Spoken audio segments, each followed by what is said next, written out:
Assalamualaikum, perkenalkan nama saya Abdul Gofur. Kali ini kita akan membahas materi tentang komunikasi data dan jaringan.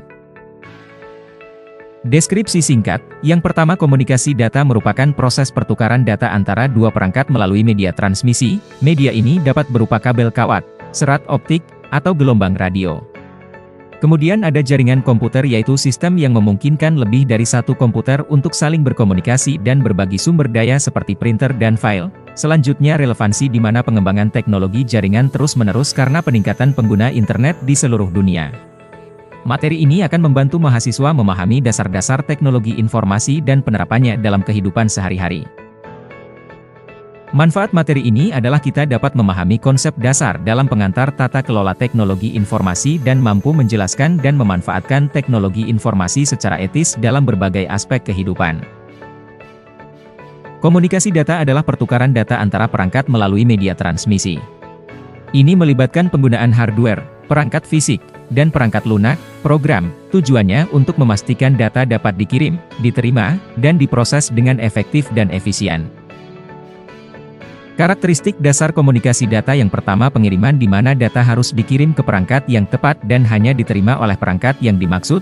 Yang kedua akurasi, data yang dikirim harus akurat dan tidak mengalami perubahan selama transmisi. Yang ketiga ketepatan waktu, data harus dikirim pada waktu yang tepat agar tidak terjadi lag atau keterlambatan. Dan yang keempat jitter adalah variasi dalam waktu kedatangan paket data. Komponen utama sistem komunikasi terdiri dari pesan yaitu informasi yang dikirim, dapat berupa teks, angka, gambar, audio, atau video. Kemudian ada pengirim atau perangkat yang mengirimkan pesan, seperti komputer, telepon, atau kamera. Selanjutnya ada penerima yaitu perangkat yang menerima pesan, seperti komputer, telepon, atau televisi. Kemudian terdapat media transmisi sebagai jalur fisik, atau nirkabel melalui mana data dikirim dan terakhir ada protokol yang akan memastikan bahwa perangkat yang berbeda dapat berkomunikasi dengan benar. Jenis media transmisi data dibagi menjadi dua jenis yaitu kabel dan nirkabel. Untuk jenis kabel terdapat UTP, Unshielded Twisted Pair kabel yang sering digunakan dalam jaringan komputer.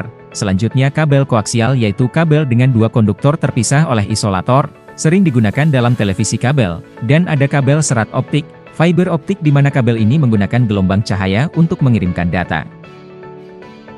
Untuk jenis nirkabel sendiri terdapat beberapa macam media transmisi. Yang pertama gelombang radio digunakan untuk transmisi tanpa kabel. Kedua microwave yaitu gelombang mikro untuk komunikasi jarak jauh, memerlukan garis pandang langsung. Dan ketiga ada inframerah untuk komunikasi jarak dekat, sering digunakan dalam remote control. Jaringan komputer adalah sistem yang menghubungkan beberapa komputer untuk berbagi sumber daya, berkomunikasi, dan mengakses informasi. Untuk model klien-server terdiri dari klien yaitu perangkat atau aplikasi yang meminta layanan, dan server merupakan perangkat atau aplikasi yang menyediakan layanan. Dan juga desain yang digunakan pada hampir semua aplikasi jaringan komputer untuk efisiensi dan manajemen yang lebih baik. Tujuan pengembangan jaringan yang pertama berbagi sumber daya seperti printer dan perangkat lunak dengan lebih efisien. Kedua menyimpan dan mengelola data secara terpusat untuk akses yang mudah dan pembaruan yang cepat. Ketiga mempercepat proses transfer data dibandingkan dengan metode non-jaringan. Keempat memfasilitasi komunikasi yang efisien dalam tim dengan alat seperti email dan konferensi online. Dan yang kelima memungkinkan akses jarak jauh ke data, memperbaiki layanan pelanggan, dan meningkatkan komunikasi dengan pemasok. Jenis-jenis jaringan berdasarkan jangkauan. Yang pertama Local Area Network berfungsi untuk berbagi printer, file, dan sumber daya lainnya dalam satu area lokal. Kedua Man Metropolitan Area Network untuk menghubungkan beberapa kantor atau lokasi di kota yang sama. Ketiga Wide Area Network untuk menghubungkan beberapa LAN dan MAN di lokasi yang berbeda. Keempat ada Wireless Local Area Network untuk memudahkan koneksi di area yang tidak dapat dijangkau oleh kabel. Dan kelima ada Personal Area Network untuk menghubungkan perangkat pribadi seperti komputer dengan ponsel.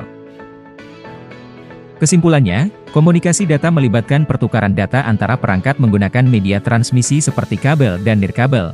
Kemudian jaringan komputer mempermudah komunikasi dan berbagi sumber daya antara komputer dalam berbagai skala. Dari lokal hingga global, pengembangan teknologi terus berkembang untuk memenuhi kebutuhan komunikasi yang semakin meningkat.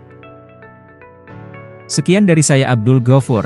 Bila ada salah dalam penyampaian materi ini mohon dimaafkan. Terima kasih dan sampai jumpa.